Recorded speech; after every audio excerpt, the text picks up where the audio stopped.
하나님께서 그 뱀을 보기만 해라 하셨을 때 그 뜻은 믿음으로 구원받는다는 뜻입니다. 너 아무것도 안 해도 돼. 기억할 필요도 없어. 아무것도 하지 마. 보기만 해. 예수께서도 말씀하십니다.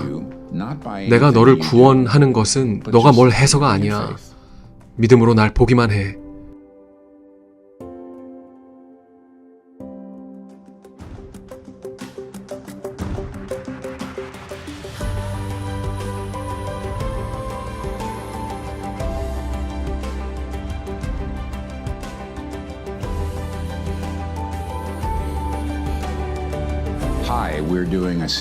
안녕하세요. 우리는 성경 각각의 책에서 복음을 발견하는 시리즈를 하고 있습니다.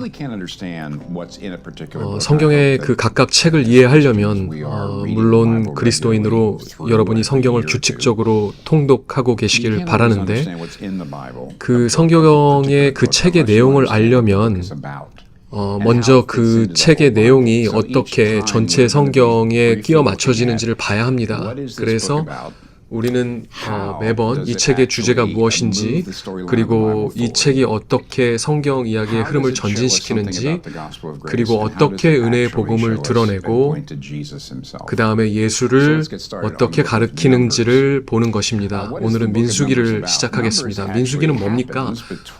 민수기는 언제 일어나냐면 출애굽기와 레위기 사이에서 하나님이 이스라엘들을 종살이에서 이끌어내서 시내산에서 율법과 성막을 주시는 그 시점과 그리고 여호수아에서 약속의 땅에 들어가기 그 직전 사이에 위치합니다. 그래서 민수기는 광야에서 방황하는 내용입니다.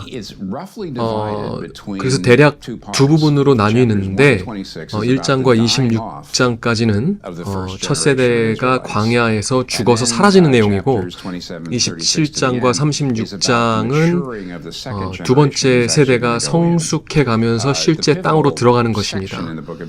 민수기의 결정적 장면은 13장부터 14장인데 그들이 약속 땅에 가까이 가서 첫 세대가 나 죽으면서까지 저기 안 갈 거야 라고 말을 합니다. 그래서 하나님이 그럼 넌 여기서 다 죽고 너희 자녀들이 들어갈 거라고 하십니다. 이게 책의 내용입니다. 그래서 광야에서 방황을 하는 것입니다. 민수기 주제는 그리스도인에게 매우 유익합니다. 왜냐하면 민수기는 애굽에서 구원을 받은 다음에 약속의 땅에 들어가기 전 사이에 있는 일이기 때문에 믿는 자들은 구원을 받았지만 아직 약속의 완성을 누리지 못하고 있는 중간지대에 있습니다. 그게 우리가 있는 이 지점입니다. 우리는 구원받았어요. 그리스도의 십자가로. 하지만 아직 천국, 새하늘과 새 땅에 이르지 못했습니다. 그래서 지금은 우리는 광야에 있는 것입니다. 히브리서도 그렇게 얘기를 하죠. 우리는 신명기의 이스라엘 백성과 같습니다. 우리는 하나님께 의지하되 성령의 인도하심, 말씀의 인도, 그리고 죄사함을 그 피 흘리심으로 받고 이 모든 것에 의지하여서 광야를 지나가는 것이고, 그래서 우리는 시험을 받고 또 많은 언약의 성취를 보게 됩니다. 그래서 민수기는 그리스도인에게 매우 유익합니다. 왜냐하면 우리는 초림과 재림 사이에 살고 있기 때문입니다. 하지만 이게 어떻게 성경 전체 이야기 속에 끼워 맞춰집니까?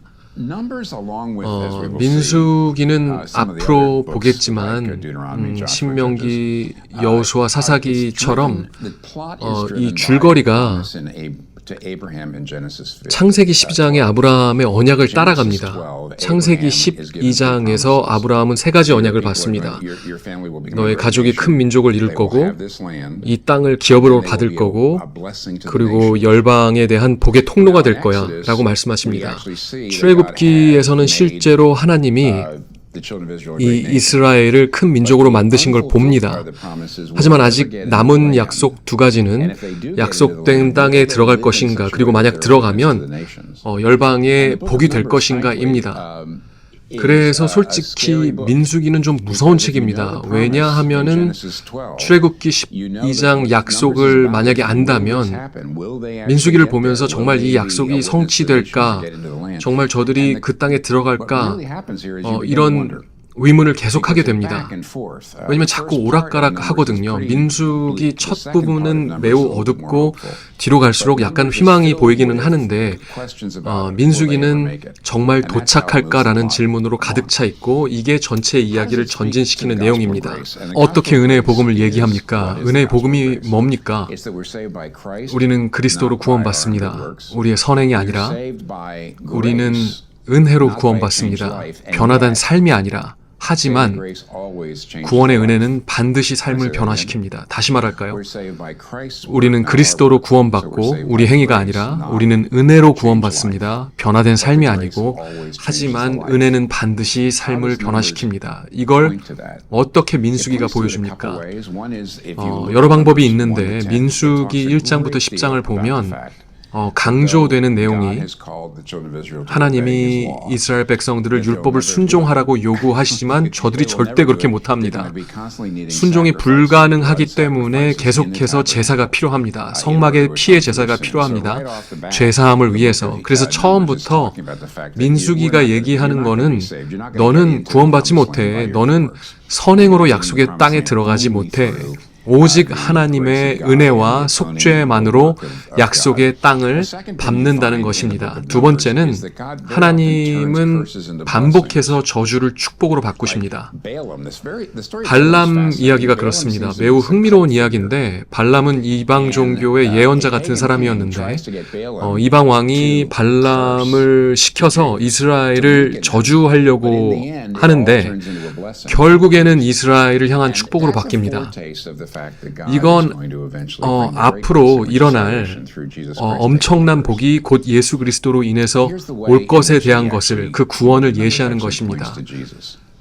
그래서 민수기가 실제로 예수를 예시하는 방법이 모세가 끊임없이 이스라엘 백성을 위해서 중보합니다. 하나님은 항상 이스라엘 백성에게 노하시면 모세가 나타나서 아니요 제발 나를 위해서라도 저들을 용서해 주세요. 그러면 하나님이 알았다고 하십니다. 그런데 모세도 중보자로서 실패를 합니다. 하나님이 바위에 가서 그냥 말만 해. 그러면 내가 물을 내어주겠다. 갈증으로 죽지 않게. 그런데 모세가 이스라엘 백성을 향한 분을 못 이겨서 바위를 칩니다. 그때 하나님이 너가 나를 경외하지 않았다. 순종하지 않았다. 라고 하십니다. 그래서 모세는 중보자인데 민수기에서 그는 완전한 중보자가 아니라는 걸 보여줍니다. 그리고 히브리서와 로마서에서 그 완전한 중보자는 예수라고 합니다. 그래서 예수를 가리키는 이 흥미로운 방법은 예수가 참된 나실인이라는 것입니다. 민수기 앞쪽에 매우 흥미로운 장면이 있는데 너가 정말 하나님께 헌신하고 싶으면 일정 기간 동안 나실인으로 사는 것입니다. 나실인은 포도주를 마시지 않고 머리를 자르지 않고 시체를 만지지 않습니다.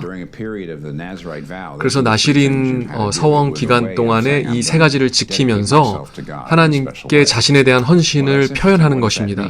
이게 무슨 의미입니까? 포도주를 마시지 않는 것은 하나님이 나의 기쁨이기 때문이고 머리를 자르지 않는 것은 내 인생의 주관자는 하나님이라는 것이고 시체를 만지지 않는 것은 부정해지지 않기 위해서입니다. 예수는 참된 나실인입니다. 예수야말로 최고의 서원을 하셔서 이 땅에 오셔서 하나님께 헌신하십니다.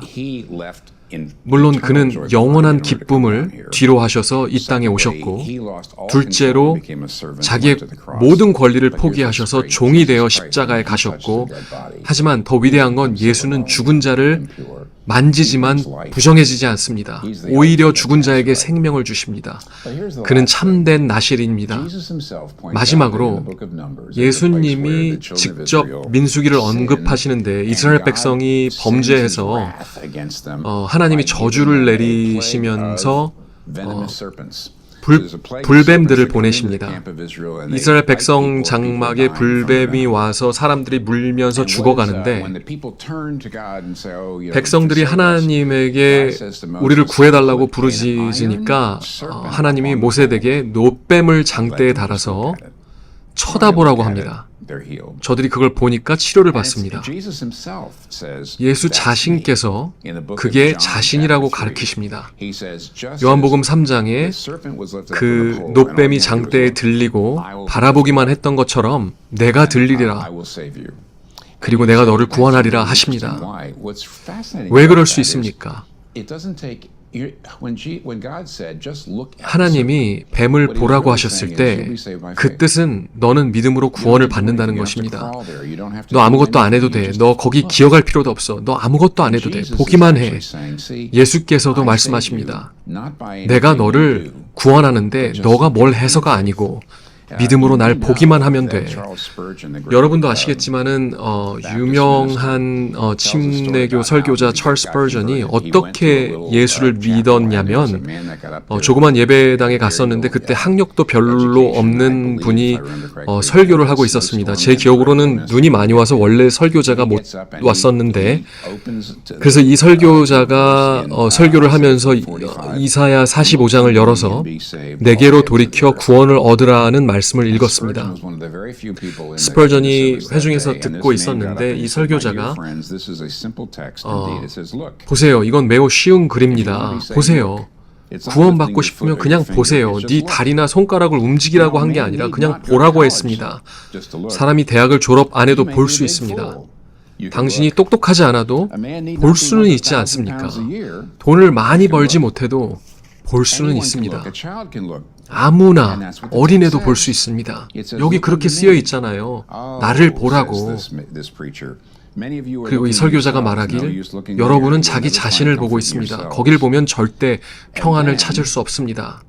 그리고 나서 이 설교자가 스펄전을 바라보면서 청년, 너 매우 우울해 보여. 회중에 앉아있는 스펄전을 보고 너 굉장히 우울해 보여. 그리고 넌 계속 우울할 거야. 넌 평생 우울할 거야. 만약 이 말씀을 순종하지 않으면 그때 스펄전이 깨달았습니다. 아, 내가 은혜로 구원받는구나. 내가 뭘 해서 구원받는 것이 아니구나. 그때 스펄전이 말하기를 구름이 걷히고 어둠이 물러가고 나는 빛을 보았고 나는 그리스도의 보혈을 너무나 열정적으로 찬양하고 싶었다고 고백합니다. 광야의 뱀, 구원은 은혜로 옵니다. 구원은 그리스도로 옵니다. 그저 바라보세요.